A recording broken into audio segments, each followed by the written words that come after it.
Hi వస్ ఇది నా కర్రీ అండి ఈరోజు. అంటే ఇంకా ఉంటుందిలేండి ఇంకో వేరే కర్రీ. ఈ తుక్కు తోటకూర లేదా చిలుక తోటకూర తెచ్చాను. అండ్ మార్కెట్ నుండి లభించిన తోటకూర కూడా ఈరోజు తెచ్చాను కదండి. ఆ వీడియో ఇప్పుడే షేర్ చేశాను. అయితే చూడండి, ప్యూర్ ఆర్గానిక్ మనకి ఎలా అంటే ఇదిగోండి ఇలా. ఇక్కడ ఈ ఆయిల్ చూస్తారు కదండి, గ్రీన్ కలర్లో వచ్చింది.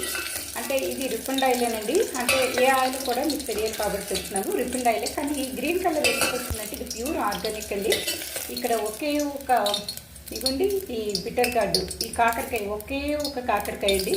ఇలా నిలువుగా ముక్కలు కట్ చేసేసి ఇలా ఫ్రై చేస్తున్నానండి. ఇప్పుడు చూసారు కదండి, ఇందులో నేను యూజ్ చేసేవి చిక్కడు జీలకర్ర, ఒకే ఒక వెల్లుల్లి రబ్బ పీల్ తీసానండి. అండ్ చూసారు కదండి, ఇప్పుడు ఒక ఎండుమిర్చి, అదేనండి రెండు, నా కోసం రెండండి, కానీ మీకు ఒకటైతే సరిపోతుంది. మరి ఎక్కువ కారం కూడా తినకూడదండి ఇప్పుడు సమ్మర్ కాబట్టి.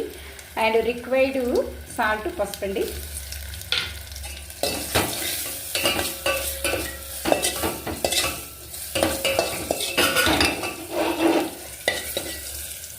చూసారు కదండి, ఈరోజు నా కర్రీ ఇదేనండి.